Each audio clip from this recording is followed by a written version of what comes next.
सवेरे अच्छे से पेट साफ होना स्वस्थ होने की सबसे बड़ी निशानी है। फिर भी खान पान में अनियमितता, भाग दौड़ भरा जीवन हर सुबह परेशानी खड़ी कर देता है। कब्ज से सिर्फ बूढ़े ही नहीं बल्कि जवान भी परेशान रहते हैं। तो आइए डॉक्टर चौहान से आज जानेंगे कि क्या है कब्ज की बीमारी, क्यों होता है कब्ज और क्या है कब्ज को दूर करने के घरेलू उपाय। साथ ही संजीवनी टिप्स में जानेंगे कैसे करें कोलेस्ट्रॉल को कंट्रोल। क्या बच्चे आजकल सभी कब्ज की समस्या से परेशान रहते हैं, तो डॉक्टर साहब से सबसे पहले जान लेते हैं कि क्या कब्ज की बीमारी होती है।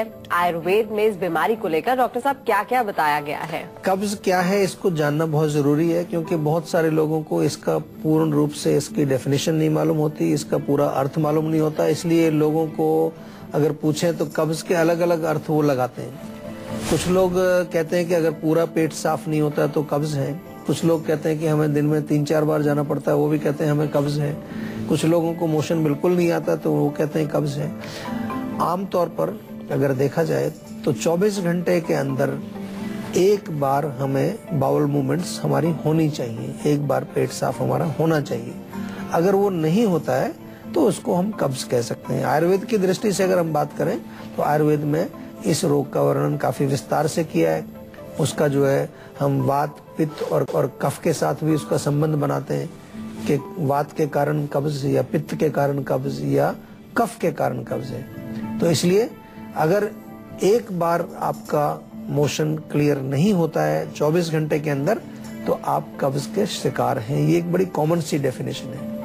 इसके अतिरिक्त और भी इसके मीनिंग्स हैं, यानी कि यदि के आप जाते हैं लेकिन आपका पेट साफ नहीं होता। बहुत लोग इस तरह की शिकायत करते हैं कि जी मोशन तो हमारा रोज होता है लेकिन सेटिस्फेक्शन नहीं होता या पूरा क्लियर नहीं होता है, तो ये भी हम इसको कब्ज के अंडर जरूर लेते हैं। या 2-3 बार आपको जाना पड़ता है फिर भी पेट साफ नहीं होता, इसको भी कब्ज के अंडर हम ले सकते हैं। लेकिन यहाँ पर कारण हमारे अलग अलग हो जाते हैं। और कुछ लोग तो बिल्कुल जो हम कहें कि टिपिकली जो कॉन्स्टिपेशन के पेशेंट हैं वो लोग हैं जिनको कि 2 दिन के बाद 3 दिन के बाद मोशन आता है। कुछ तो ऐसे लोग हैं कि सप्ताह में एक बार ही जाते हैं, तो वो डेफिनेटली एक कॉन्स्टिपेशन के पेशेंट हम कह सकते हैं उनको। एक कॉलर हमारे साथ जुड़ गई है, बीना है हरियाणा से। क्या जानना चाहती हैं बीना आप?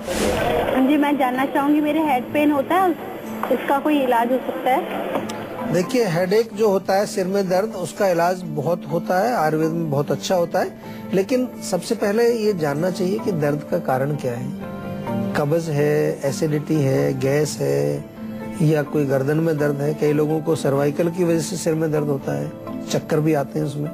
किसी किसी को जो है नाक की वजह से होता है, साइनोसाइटिस जिसको कह देते हैं, नाक बंद हो जाता है। किसी लोगों को ये भी होता है कि बहुत ज्यादा मानसिक तनाव है, टेंशन है, नींद नहीं आती ठीक से, उसके कारण भी सिर दर्द हो सकता है। या हमारा जो खून का जो संचार है, यानी कि ब्लड सर्कुलेशन कमजोर पड़ने से यदि मस्तिष्क में हमारे ब्लड पूरा नहीं जाता, सर्कुलेशन स्लो रहता है, लो ब्लड प्रेशर रहता है, तो भी सिर दर्द हो सकता है। तो सिर दर्द के काफी सारे कारण हैं।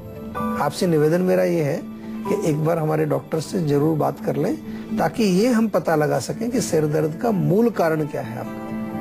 तब तक आप एक काम करना शुरू करिए कि थोड़ा सा तिल का तेल लेके हल्का सा गुनगुना कर लीजिए उसको, और सिर में अच्छी तरह से मालिश करिए उससे। सप्ताह में 2-3 दिन मालिश करिए। नाक में बादाम का तेल सोने से पहले आपको डालना है। दोनों नासिकाओं में 3-4 बूंद बादाम का तेल डालिए, उससे भी आपको रिलीफ मिलेगा। लेकिन मूल कारण क्या है उसको पता लगाने के लिए थोड़ी बातचीत आपसे और करनी पड़ेगी। और हमने ये सुविधा आप सभी लोगों के लिए रखी है कि कभी भी आपको कोई तकलीफ हो उसके बारे में आप पूर्ण रूप से हमारे आयुर्वेदिक चिकित्सकों से अगर बात करना चाहते हैं, उनसे पूरा एक कंसल्टेशन करना चाहते हैं, तो फोन के माध्यम से आप कर सकते हैं, या जीवा की किसी भी क्लिनिक पर जाकर के पर्सनली आप डॉक्टर से मिलें। लेकिन कारण का पता जरूर लगाना चाहिए। कारण जब तक नहीं पता चलेगा आपका रोग पूर्ण रूप से ठीक नहीं हो पाएगा। तो अब डॉक्टर साहब से जान लेते हैं कि कब्ज होने की वजह क्या क्या होती है डॉक्टर साहब। आमतौर पर देखिए, अगर इंडाइजेशन आपको है, अपच जिसको हम कहते हैं, अजीर्ण कहते हैं, तो वो एक मेन कारण है। अगर खाना ठीक से पचेगा नहीं तो अनेक प्रकार के आपको जो टॉक्सिन्स आपकी आंतों में बनते हैं, कॉन्स्टिपेशन उससे होता है। या हम जिसको आम कहते हैं कि आम बन रहा है अंदर, वो भी एक कारण होता है। या आपके बॉडी के बड़ी आंतों के अंदर जो है जो एब्जॉर्प्शन है, वहाँ एब्जॉर्प्शन बहुत ज्यादा हो रहा है, पूरा लिक्विड वाटरी चला जाता है, हार्डनेस हो जाती है। वहाँ पर ड्राइनेस अगर हो बहुत ज्यादा वात का प्रकोप जिसको हम कहते हैं, रुक्षता अगर आपकी आंतों में हो जाए वो भी एक कारण होता है। या फिर जो है इसके अतिरिक्त कभी कभार हमारा भोजन का जो खाने पीने का टाइम ठीक से नहीं है, या हम जो है जो खाना खा रहे हैं उसमें किसी प्रकार की जो है विरुद्ध आहार का सेवन हम कर रहे हैं, तो अनेक प्रकार, या टाइम से खाना नहीं खाते हैं, आज कभी खाया कल परसों कभी खाया, भूख लगने से पहले हम खाना खा लें या भूख लगने पर भी खाना ना खाएं, तो ऐसे अनेक कारण हैं जो कब्ज को पैदा कर सकते हैं। इसके अतिरिक्त जो है कब्ज जो है एक बीमारी, किसी अन्य बीमारी का लक्षण भी हो सकता है। एक तो बीमारी अपने आप में, लेकिन बहुत सारी बीमारियां ऐसा हैं जो कॉन्स्टिपेशन कर देती हैं। कभी कभार जो है अगर वजह की बात करें तो कुछ लोग जो एलोपैथिक दवाइयां ले रहे होते हैं उनको भी कॉन्स्टिपेशन हो जाती है उसकी वजह से। बहुत लोग कंप्लेन करते हैं कि जी ये दवाई ली थी, पेन किलर लिया था या कोई और एंटीबायोटिक ली थी तो कॉन्स्टिपेशन हो गया। तो अन्य औषधियों के कारण भी आपको कॉन्स्टिपेशन हो सकता है। तो अनेक प्रकार के कारण इसके हैं। कारण को समझना बहुत जरूरी है, क्योंकि हम बार बार आपको कहते हैं कि कारण को एक बार अगर आपने समझ लिया तो निवारण उसका आसान हो जाता है। एक और कॉलर हमारे साथ जुड़ गई है, ममता है लुधियाना से। क्या जानना चाहती हैं आप? जी मेरे हेयर फॉल की प्रॉब्लम है। हेयर फॉल कितना पुराना है जी आपको? 4 साल। अच्छा, तो अभी क्या इलाज कर रहे हैं उसका? कुछ नहीं, अंडा लगा लेती हूँ। अंडा? हाँ जी, और तो नारियल का तेल। कुछ फर्क पड़ता है उससे? नहीं, हाँ थोड़ा बहुत, पर इतना नहीं, ज्यादा नहीं। अच्छा, देखिए जब आप कोई उपचार कर रहे हैं, कोई भी उपचार कर रहे हैं, चाहे किसी भी पैथी का आप जो इलाज कर रहे हैं, घरेलू उपचार कर रहे हैं, एलोपैथिक दवाइयाँ ले रहे हैं, चाहे आयुर्वेदिक भी ले रहे हैं, और उपचार करते समय यदि आपको रिलीफ नहीं मिल रहा है पूर्ण रूप से, तो इसका मतलब या तो कहीं उपचार में कमी हो सकती है, या फिर जो है आप जो उपचार ले रहे हैं वो सही रूप से आपके रोग के रूट कॉज को ठीक नहीं कर पा रहा है। अगर टेम्परेरी रिलीफ आपको मिलता है तो फिर डेफिनेटली वो केवल लक्षणों पर काम कर रहा है, वो आपका जो इलाज है, लेकिन रूट कॉज को वो ठीक नहीं कर पा रहा है। इसलिए हम आपको बार बार कहते हैं कि आयुर्वेद में रूट कॉज को समझना चाहिए। हेयर लॉस के बारे में पहले भी हम कई बार बता चुके हैं। हेयर लॉस जब होता है तो उसमें आमतौर पर पित्त का प्रकोप हम मानते हैं, इसलिए गर्म चीजों का सेवन आप बिल्कुल बंद कर दीजिए। यानी कि बहुत ज्यादा तीखी चटनी, इमली, अमचूर, लाल मिर्च, अचार, खटाई, या कोई भी जो चीज जिसको हम कहते हैं कि तासीर जिसकी गर्म होती है वो आप ना खाएं। उसमें पालक भी आता है, टमाटर भी आता है, कोई भी खट्टी चीज आती है, दही भी आता है उसमें। ये चीजें आप अगर जो सेवन नहीं करेंगे तो आधा काम आपका यहाँ से हो जाएगा। अब दूसरा है कि बॉडी के अंदर आपको ऐसी चीजें सेवन करनी है जो पित्त को ना बढ़ाए। आंवले का चूर्ण बहुत बढ़िया काम करता है। 1-1 चम्मच सुबह शाम लें। आंवले के चूर्ण का पेस्ट बना करके बालों पर सप्ताह में एक बार लेप करें। भृंगराज का तेल आप जीवा से मंगा लीजिए, बहुत अच्छा काम करता है। साथ में आंवला शैम्पू भी मंगा लीजिए। या फिर हेयर लॉस का पूरा एक पैक हमारा मिलता है जो बहुत कारगर है, हजारों लोग उसको प्रयोग कर चुके हैं, उनको लाभ मिलता है, वो आप मंगा सकते हैं। ये मैं आपको बार बार कहता हूँ कि कोई भी रोग हो, रिस्पॉन्सिबिलिटी आपकी है। रोग आपके शरीर के अंदर आया है, आपके घर के अंदर कोई विकृति आई है एक तरह से, तो उसको ठीक करने का दायित्व भी आपको समझना चाहिए, लेना चाहिए। रिस्पॉन्सिबिलिटी आपको लेनी चाहिए। डॉक्टर आपका केवल एक सलाहकार होता है, एक मददगार होता है, एक गाइड के रूप में डॉक्टर काम करता है। आयुर्वेद में हमारी चिकित्सा पद्धति जो होती है, क्योंकि हम दवाई आपको दे देते हैं, डाइट चार्ट आपको दे देते हैं, समझा भी देते हैं कि क्या करना है क्या नहीं करना, लेकिन फिर यदि आप रिस्पॉन्सिबिलिटी नहीं लेते हैं और उसको सही प्रकार से इलाज को नहीं करते हैं तो फिर आपका रोग ठीक नहीं हो पाता है। इसलिए आपसे बार बार हमारा निवेदन है कि आप जो भी उपचार करें आयुर्वेद में उसको पूर्ण रूप से करें। दवाइयाँ भी खाएं, परहेज भी करें, और जो भी आपको हिदायतें दी जाती हैं हमारे डॉक्टर्स के माध्यम से उनको अवश्य पालन करें, ताकि आपका रोग बिल्कुल जड़ से ठीक हो जाए। तो अब डॉक्टर साहब से जानते हैं कि डॉक्टर साहब ये कैसे पहचाना जाए कि हमें कब्ज हो गया है? कोई लक्षण होते हैं इसके? लक्षण डेफिनेटली होते हैं। सबसे बड़ा लक्षण तो ये है कि अगर आपका पेट साफ नहीं होगा, मोशन आपको नहीं आएगा, 1 दिन नहीं आएगा, 2 दिन नहीं आएगा, तो ये एक सबसे बड़ा लक्षण है। इसके अलावा पेट में जो है गैस बनना, अफारा होना, एसिडिटी होना, या फिर जो है हल्का हल्का सा जो है वहाँ पर मोशन के साथ आपको कई बार आम आ जाता है, वो भी एक इसका लक्षण है। या आपको भूख कम लगती है, या भूख का कोई एक तरह से रेगुलर एपेटाइट आपकी नहीं है, कभी लगी कभी नहीं लगी है, खाना पचता नहीं है, आपको डकारें आती हैं, एसिडिटी हो जाती है, गैस बहुत ज्यादा बनती है, विंड फॉर्मेशन हो जाती है। तो ये तमाम लक्षण जो है कब्ज के साथ हम इनको जोड़ते हैं। एक कॉलर हमारे साथ जुड़ गए हैं, अमित है फरीदाबाद से, क्या जानना चाहते हैं आप? नमस्कार डॉक्टर साहब, मैं अमित बात कर रहा हूँ फरीदाबाद से जी। मैं आपसे जानना चाहता हूँ कि मुझे गॉल ब्लैडर स्टोन की समस्या है। अच्छा। पिछले 1 साल से मुझे 8 mm का गॉल ब्लैडर का स्टोन है, तो मुझे डॉक्टर्स ने हमेशा इसके लिए यही सजेस्ट किया है कि आप इसके लिए ऑपरेशन करवा लीजिए और उसके साथ में वो गॉल ब्लैडर को रिमूव कर देंगे। जी तो देखिए, आमतौर पर ये सलाह दी जाती है डॉक्टर्स की, और वो सलाह इसलिए दी जाती है क्योंकि गॉल ब्लैडर के स्टोन निकालने के लिए कोई रास्ता नहीं होता है।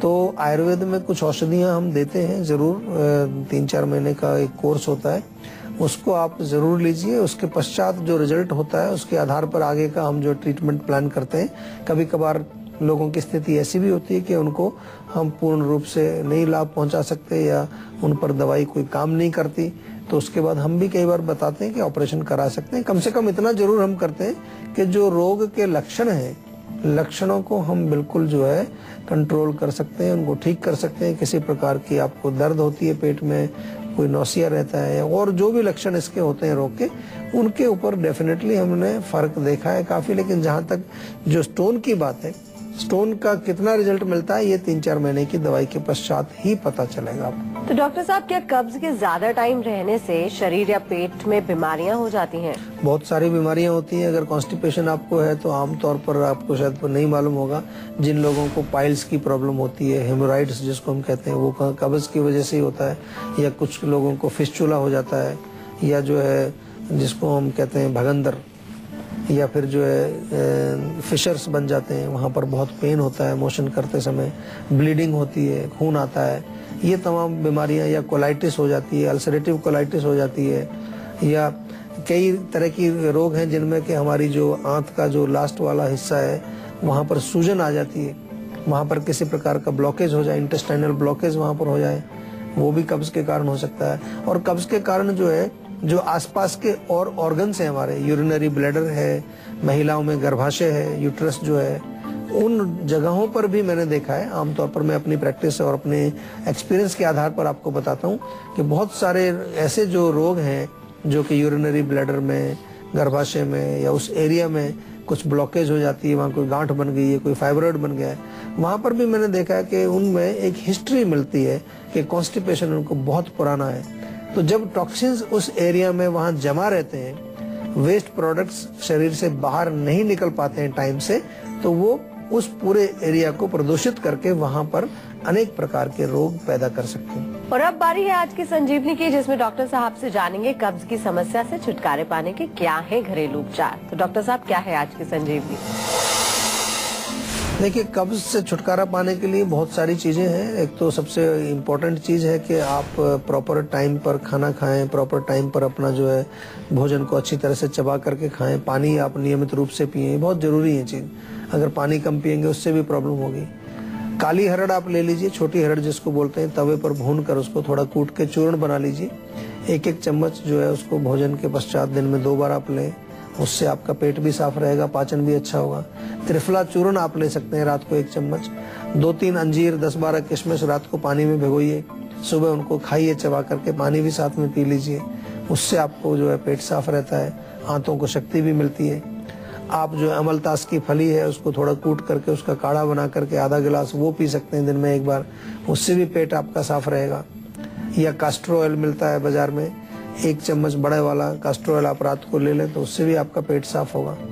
तो अनेक हम जो है इसके उपयोग कर सकते हैं उपचार के रूप में।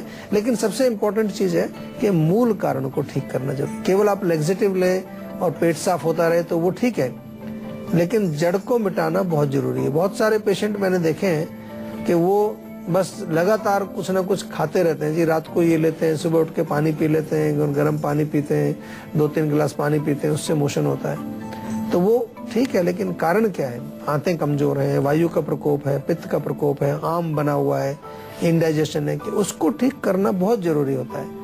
और उसके लिए बहुत अच्छे उपचार आयुर्वेद में है। मैं आपको फिर कह दूं कि कब्ज को आप जो है हल्के में मत लीजिए। कॉन्स्टिपेशन एक ऐसा रोग है कि अगर ये आप इससे पीड़ित हैं तो ये अनेक रोगों को पैदा करेगा आपके शरीर में, और इसको जल्द से जल्द आपको ठीक करना चाहिए, क्योंकि ये वो पदार्थ हैं, जो टॉक्सिन्स हैं, जो वेस्ट प्रोडक्ट हैं, जो हमारे मेटाबॉलिज्म के बाई प्रोडक्ट्स हैं, वो शरीर में हमें उनको कहीं पर उनकी आवश्यकता नहीं पड़ती, उनको हमें बाहर निकालना चाहिए जल्दी से जल्दी। तो अब डॉक्टर साहब से जान लेते हैं कि कब्ज से बचने के लिए खाने पीने में अगर कोई परहेज या डॉक्टर साहब कोई सावधानी बरतनी चाहिए तो वो क्या है? हरी सब्जियां खाएं, फ्रूट्स खाएं, फाइबर वाली चीजें ज्यादा खाएं, गुनगुना पानी पिए दिन में, बहुत अच्छा रहेगा। उसमें थोड़ा नींबू, हल्का सा नमक डाल करके पिए, उससे बहुत फर्क पड़ेगा। ठंडी चीजों का सेवन ना करें, रूखी सूखी चीजों का सेवन ना करें, वातवर्धक भोजन, बादी वाली चीजें ना खाएं। तो ये करेंगे तो पेट आपका साफ रहेगा। और इसके अतिरिक्त जैसा हम बार बार कहते हैं कि अगर आप जो है थोड़ा अपनी दिनचर्या के रूप से शरीर में थोड़ा व्यायाम करें, मालिश करते रहें, नाभि पर तेल लगाएं, थोड़ा सा शरीर में पूरे में तेल लगाएं, तो आप कब्ज से बचे रहेंगे। संजीवनी टिप्स की, जिसमें डॉक्टर साहब बताएंगे कैसे करें कोलेस्ट्रॉल को कंट्रोल। कि सबसे पहले तो बहुत इम्पोर्टेंट है खान पान पर कंट्रोल करें। चिकनाई, फैट वाली चीजें, बहुत ज्यादा गरिष्ठ भोजन ना करें। एक्सरसाइज रेगुलरली करें तो बहुत फर्क पड़ जाएगा आपको उसी से। उसके साथ कुछ छोटे मोटे उपचार हैं, घरेलू उपचार, वो कर सकते हैं। धनिए को उबाल करके, 1 चम्मच धनिया उबाल करके, धनिए का पानी आप पिए उबला हुआ, उससे फर्क पड़ता है। एक लहसुन का एक कली आप रोज सुबह खाली पेट खाएं, उससे आपको फर्क पड़ता है। अर्जुन की छाल जो होती है उसको कूट करके उसका काढ़ा बना करके पिए, उससे भी आपको बहुत फर्क पड़ेगा। इसके अलावा प्याज का रस आप ले सकते हैं, 1 चम्मच प्याज का रस पानी में घोल के पिए या उसमें थोड़ा शहद मिला के पिए, उससे भी आपको काफी फर्क पड़ेगा। कोलेस्ट्रॉल को कम करने के लिए अखरोट का सेवन भी आप कर सकते हैं। इस प्रकार से आप अपने कोलेस्ट्रॉल को कंट्रोल कर सकते हैं। और कोशिश कीजिए कि अपना आहार विहार यानी कि अपना फूड एंड लाइफस्टाइल उसको ठीक करिए, जो कि बहुत बड़ा कारण है कोलेस्ट्रॉल को बढ़ाने के लिए।